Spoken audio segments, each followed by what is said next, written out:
Captain Mike, and we're back. The Inside Scoop, your Florida Keys offshore legit fishing forecast and fishing report. Look, here it is, middle of October, northeast 15 to 20 all weekend. It's going to be sloppy. That's the bottom line. Not uncommon for this time of the year. Again, I think I said this last week. It certainly could be a lot worse. So I feel like we've had an unbelievably smooth hurricane season. Uneventful, thank God for that. And here we are just dealing with whatever it is. So take it. 15 to 20 northeast, going to be sloppy, 3 to 5, 6 to 8 feet offshore. If you're, up to going sword fishing or way out to the humps, prepare accordingly. It's going to be a bumpy ride. And it's going to blow through the weekend, all the way up until early this upcoming week when it starts to diminish and goes northeast 15 to 20 to east at 10 to 15. It's still going to be a little sloppy, but certainly much nicer than what you could expect tomorrow and Sunday. And it's the same from Key West all the way on up the line to Key Largos. The whole region is the same. But there's still a lot of opportunities. Look, this is when a lot of guys are going the other way. They'll do bay trips. They'll go fish for snappers up in the bay. We don't talk a lot about that side, but there's so many opportunities over there. It's unbelievable. And all within a short run. Literally 5 to 10 miles. 5 to 10 miles up into Florida Bay is some incredibly productive water for a variety of really highly prized species, starting with the mangrove snapper. Okay, if you're gonna go up there and look for these fish, and again, this is really offshore. I'm not gonna talk a lot about inshore, but I feel like this is offshore fishing. You're going out 10 miles, even though you're, targeting the mangroves. That's what you're doing, and you never know what you may find out there. Not uncommon for permit, cobia, king mackerel. You never know who's gonna pop into your slick if you're chumming, or what you're gonna see. So be prepared for everything. But certainly the mangrove snappers are gonna be the highlight. Don't look for, huge ledges. You're not gonna find those out there. You're gonna find depressions, potholes, like craters. Think about it like a crater. And as long as you've got a couple of feet of difference, a couple of feet, that's all it takes, that's gonna hold the mangroves right there. Try a bunch of different spots, and I'm telling you what, one of them is gonna pay off. Fresh cut bait, make sure you have the appropriate anchor. I'm gonna tell you right now, it's very grassy, and your typical Fortress Danforth style anchor will not hold in the grass up there when that current is ripping, and you'll be slipping, you'll be dragging. Okay, I'm telling you, it's gonna happen. You just build up so much grass on the flukes of that anchor, it's ineffective any longer. So you've got to have the right type of ground tackle. Big claws, or like reef style grapnels that really grab into the bottom, and heavy, go bigger. Okay, I'm telling you, you'd be surprised what it takes to keep you in place in 10 to 12 feet of water out in the Gulf when that water is ripping, when that current's ripping. So just prepare accordingly. Spanish mackerel, we are approaching the time of the year. Water temperatures are starting to drop, not a lot. I mean, I was out the other day, still 85. It's ridiculous. But they're certainly not going to get any warmer. They're going to start to fall, and you're going to start to see more and more mackerel in the bay as well. It's just a secondary option. And I'm bringing these up because if it's too rough offshore for you to get out there, don't think that you're stuck on the couch. You still have opportunities over on the Gulf side. On the ocean side, the reef bite is good. Guys that are putting in the time are catching a mixed bag. Yellowtails, muttons. A lot of muttons on the reef, okay? You could always expect to see muttons there. So that's a great sign. There's a mix of mackerels, ceros, along with a few Spanish showing up as well. So don't neglect the surface. Don't focus all your efforts just on the bottom. Keep that in mind. So certainly a mixed bag. You never know when you're gonna hook a grouper. Yellow jacks roam the reef there, and that's a great eating fish, unlike the amberjack and the almaco jacks that often get shunned, that people kind of push away from the dinner table, although they're great as well, prepared fresh and properly. The yellow jack is a special fish, and it's often eaten as sashimi and raw. Really a hard fighter. I feel like they're more of an open water predator than the amberjacks and the almacos that tend to be really tight to structure. The yellow jacks, they'll just seem to kind of roam through the water column. They'll be on the wrecks, but they'll also be on the reef. So always keep an eye out for those yellow jacks. They'll eat just about anything, a live bait, a jig, a piece of cut bait. It'll all work for them. Pushing off the reef onto the edge, again, it's going to be sloppy this weekend. Not ideal conditions to be out there looking for wahoo. But there's certainly some wahoo moving up and down with this upcoming full moon. I'm telling you what, I believe that's really going to be I don't want to say the floodgates, but that's going to trigger, a big fishery here in the fall. We've already been seeing wahoo. We're already catching wahoo relatively consistently. So I could only see it just continuing to get better and better. And I'm looking forward to that happening right around the corner here. One of the big things with wahoo fishing this season is live baiting wahoo. It's done all over the state of Florida. We get a lot of inquiries about it, a lot of questions. Guys want to know more about the tackle that we're fishing. So I just want to share it with you real quick because we've spent so much time talking about gear designed to troll. We fish a lot of deep diving plugs. High-speed trolling is incredibly effective, and that requires a different set of tackle altogether. When you're fishing for these wahoo with live bait, everything is scaled down, okay? And understand, look, I'm going to share with you my preference in outfits. You ask 100 different guys, they're going to give you 100 different answers, all right? It's what works for you, what you have access to. This is where we've dialed it in to really be just an ideal live bait outfit. And understand why live baiting is so exciting. Wahoo, especially the bigger fish, they're not dumb. And I'll tell you what, you're not gonna see a lot of big fish locally on artificial lures, okay? You're not gonna fool those big fish. Not gonna say it's never gonna happen, but I'm gonna tell you with certainty that your odds of landing big wahoo, fish in the 60 to 100 pound class, all boils down to live bait. Okay, they love those live bonitas, live blue runners, live goggle eyes, but certainly the small live bonitas that we call bullets, man, they can't resist it. I think they kill them intentionally. Okay, if they see one, even if they don't eat it, I think they just kill it. So of course that greatly increases your odds. So it's an incredibly effective tactic. And nowadays there's a lot of options out there for portable and permanent tuna tubes, retrofits, guys like, Ray Rocher with R&R Tackle with the bucket that he's got is a great setup and very easy to work with. You've got Naughty Rooster who's building portable systems and more permanent systems that are each fed by a pump, 3D printed, really elaborate custom type of tuna tube setups. Whatever the scenario is, they're all work, see what's right for you. But go out there, catch those live bonitas, handle them with care. You want the small ones. Obviously, a 10 or 15 pound bonita is going to be a little bit big to live line for a wahoo. Not to say you're never going to get bit, you will, but that's really not what you're looking for. You're looking for those smaller ones, the little like 2 pounders, so to speak. 2-3 pounds is just perfect.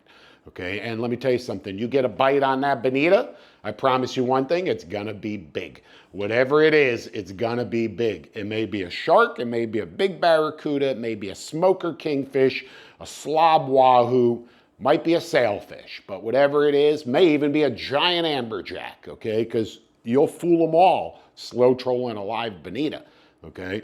Not much fooling needing going on there. I should say you'll tempt them all trolling that little bonita. But of course, the big wahoos is what we're after. Nevertheless, let's get into it. It's the Chaos Gold or Signature Series rods, a K30 to 60. This is a heavier rod than we typically fish kite fishing or our light to medium duty trolling outfits. These are just a little bit beefier. You're talking about hooking a big fish and you're gonna need some beef.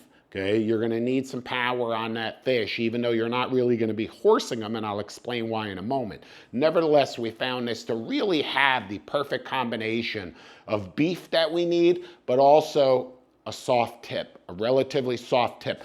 Remember that a rod tip tells an entire story, okay? Everything happening in that rod tip tells the story of what's happening down below, or, obviously behind a boat, regardless if you're trolling, if you're deep dropping, if you're fishing for the wahoo and live bait fishing, that rod tip is going to tell you so much. And you can literally, hopefully that kind of translates there, but as the beat of that tail, okay, the beat of that tail right there from that bonita swimming behind the boat, you can read that, okay? And when you see that right there, guess what? He just got chomped in half. It happened so fast. The wahoos come in, with their razor-like jaws and literally just cut that bait right in half, sever it in half.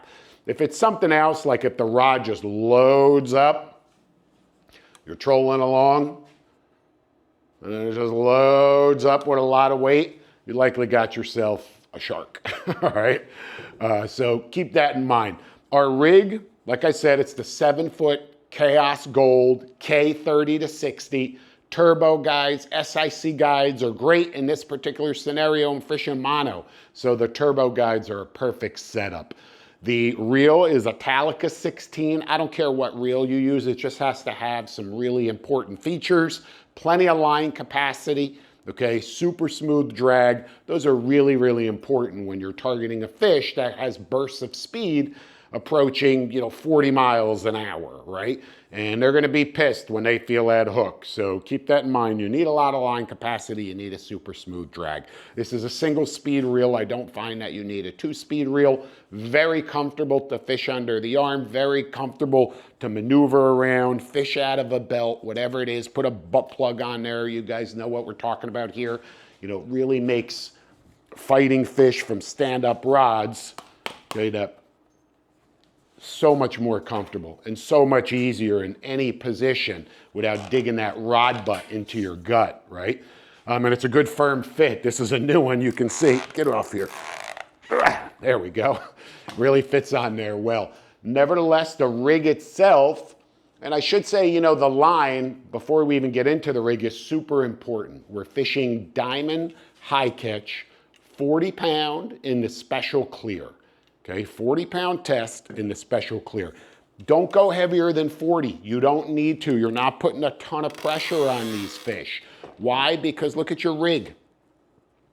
We've got number 7 wire. We'll start it right at the top. Here's our 40-pound coming off the reel, the 40-pound diamond special clear.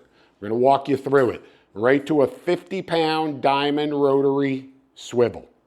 Not a snap, just a ball bearing swivel right there. Improved clinch knot right to the top of the swivel. From the other side, okay, haywire twist, 12 to 18 inches. About 18 inches is right. You could even go to 24 inches.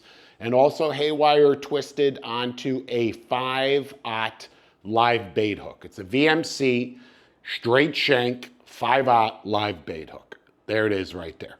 From there, we've got our stinger, 12 inches, that same wire, number 7, I think that's 69 pound, single strand, right there, single strand wire, to a number 2 kingfish treble. That's a really, really strong treble hook. 3X, I think it is, super strong. In this particular case, it's a Mustad number 3599, okay? It's a 4X strong hook, so super strong. There's my entire rig. Now understand this J hook, this is just like a rider, okay? I'm right here, whoop, right up and out of that bonita's mouth. Don't go down, go up and out, okay, of that bonita's mouth, up at the top of the mouth. That's what you're carrying that bonita with. You're guiding him. And that treble hook right there is perfect for one of those smaller bonitas, and you're gonna have that embedded toward the rear of the bait. Now remember, that's the hook that you're gonna have that fish on. 9 out of 10 times, you're not gonna have that wahoo hooked on that small little J hook. It's gonna be on the treble the majority of the time. And that's why you need that 4X kingfish treble. Really, really strong, small, but incredibly strong. I can't stress that enough. That you may have that fish on one of those little trebles, and that cannot fail. Okay, that absolutely cannot fail at all costs, or you're gonna lose that fish. So that has to be solid. And that's exactly what that hook is, okay? Purposely designed for that purpose. That's why it's called a kingfish hook, okay? Same scenario. Not a lot of drag, you don't wanna rip that out. Look, I don't want to rip that small hook out of that wahoo's mouth. So you got to find that balance right there on how much heat you can put on that fish, right? But that's it right there. That's the whole wahoo setup when we're slow trolling live bait. We'll fish 2 baits. Don't complicate matters, all right? Don't go crazy thinking you're going to put 4, 6, 8 live bonita behind a boat. You're asking for a world of trouble, okay? I'm serious. Just fish 1 or 2. Okay, even 1. Like I said, don't be afraid to just fish 1. So the wahoo's a possibility on the edge, 100 to 300 feet, trolling, live bait fishing. Further offshore, the dolphin fishing is still strong. All right, guys are still catching a lot of fish, and they're all seem to be keeper fish. There's not a lot of little peanuts around. If you find some dolphin, you're bringing dolphin home for dinner. All right, of course, the live bait, lures, bonitas, ballyhoo, it all works. It's the same thing. It doesn't change week to week, okay? The blackfins are piled up on the humps out there. The sword fishing is better than it's ever been, okay? Kudos, I think last week or in the recent past, Nick Stanzik up at Bud and Mary's, I think they boated 13 swordfish in a single day, 13. Wow, man, that's an incredible feat. That's hands down, you know, phenomenal fishing and a phenomenal crew to put all of that together and to make all of that work and to put all those fish. And they released 11 of them. I mean, incredible. So kudos to those guys for sure. Give credit where credit is due. Guys, I also want to talk to you about, you know, upcoming in November here, I'm attending an event regarding marine fisheries science and management, all federally managed fisheries. And this is tricky, right? Because look, federal waters here in the Florida Keys are 3 miles off the coast. So if you're fishing the reef for snappers, you're fishing federal waters. If you're fishing for wahoo, sword, anything, you're fishing federal waters. In the bay, 9 miles or more, Gulf of Mexico, Gulf of America, 9 miles or more from shore, and you're fishing federal waters. So it affects all of us, regardless, you know, really where you're fishing. And a lot of these highly migratory species, wahoo, dolphin, snappers, groupers, they're managed by different organizations in different areas. The South Atlantic Fisheries Management Council here on this side, the Gulf Atlantic Council, the Gulf of Mexico Council on the other side. Then, of course, FWC, you have involved in the entire thing. NOAA oversees all of the waters practically around the Florida Keys because it's a national marine sanctuary. So you have a lot of different people, a lot of different hands in the pot. You have recreational fishermen, commercial fishermen, for-hire charter boats and party boat fishermen.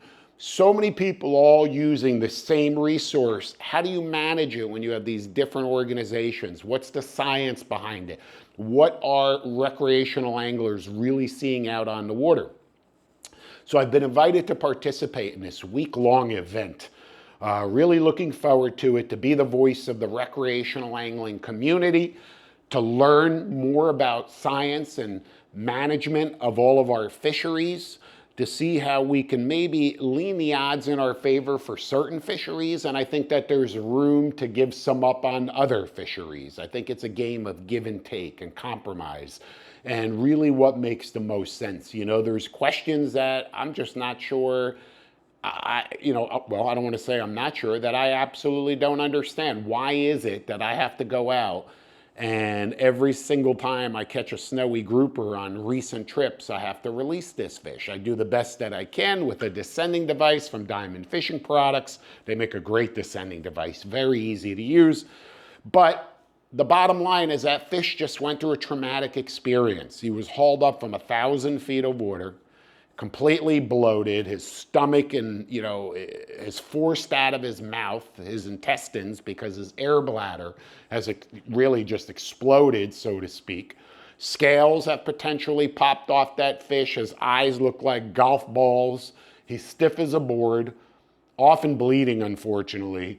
And now I'm releasing this fish back down into the depths after I've wiped slime off of him, not intentionally, but I've handled that fish.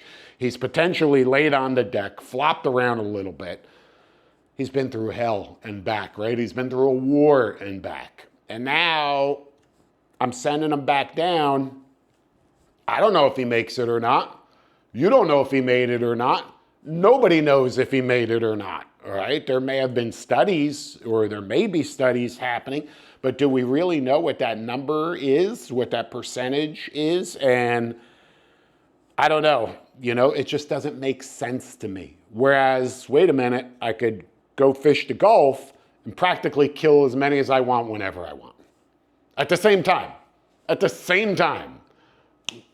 It just doesn't make a lot of sense to me. And I'd like to get some answers as to what's the science and the management behind that. Somebody please explain that to me.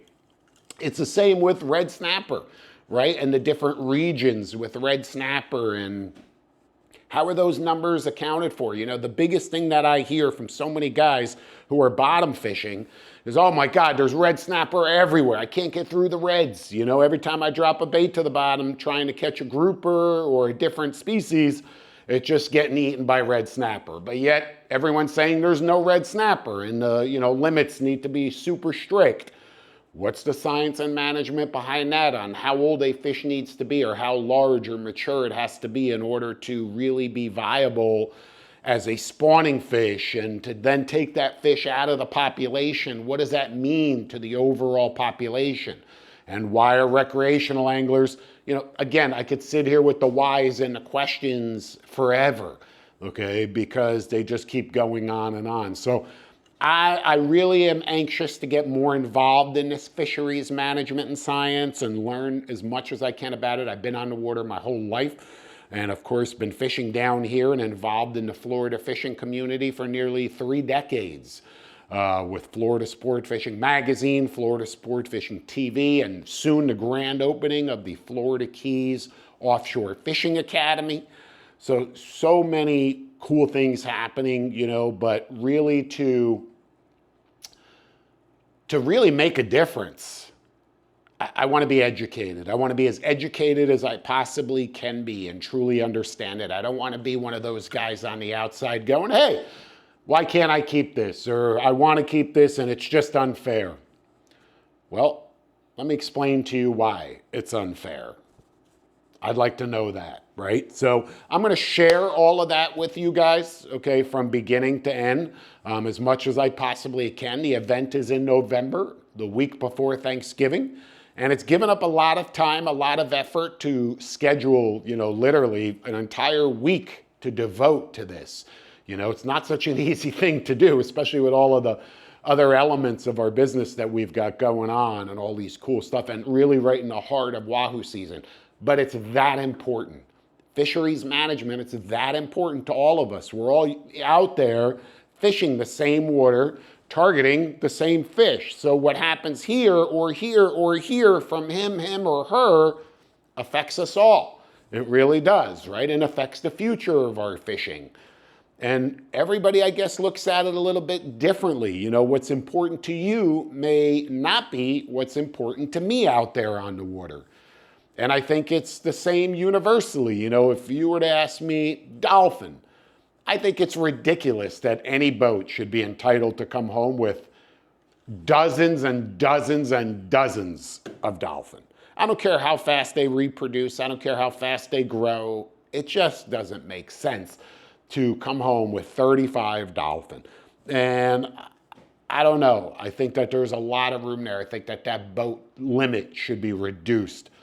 Something very, very fair. 20 fish. I don't know. That's a lot. There's other species where you can barely bring anything home. 2 tile fish. There's another perfect scenario. We go tile fishing. We're entitled to only catch 2 each for about a 10-week period. I was just out earlier this week. We had a phenomenal deep drop Ultramax course. Hopefully you saw some of the photos on our Instagram page. Man, we crushed the queen snappers. We caught some really awesome grouper, of course, that we had to release. And tile fish also, including this giant blue line tile, one of the biggest blue line tile fish I've ever caught, and I've been targeting these things for a long time, and I've caught countless numbers of them. This thing was an absolute pig. Okay, literally one of, if not the largest I've ever seen. And I've got to release this fish as carefully as I can back down into the depths, hoping that it makes it. For me, I'm okay with that. We had a box full of fish. It wasn't about harvesting the fish or killing it. You know, we caught it. It was a great catch, got great photos, great memories. Was happy to release it. If I knew for sure it was going to live, but if I, released it and a shark ate it, what's the sense of that altogether? So I want to, like I said, I don't want to dwell on it anymore, but really want to get more involved in that. Working our way down. Now's a great time. If you're going to get down to Key West, let me tell you something. The wintertime, the bottom fishing is excellent. Get out there to the dry Tortugas because I'm telling you what, there's some phenomenal fishing during the winter. And I know it's, I say winter, it's only middle of October, but I guess because when I walk in Home Depot and I see Christmas trees everywhere, suddenly I'm like December already, like dead heat of winter. But it's coming. It's coming and it's coming fast. So just keep that in mind, okay? Now is the time to plan your trips. There's some great charters down there. Certainly if you're not going to go out on your own, there's a lot of good guys that'll take you fishing down off of Key West. If you've got buddies that have fished out there to dry Tortugas, see if you can jump aboard with them. That local knowledge is going to be really vital.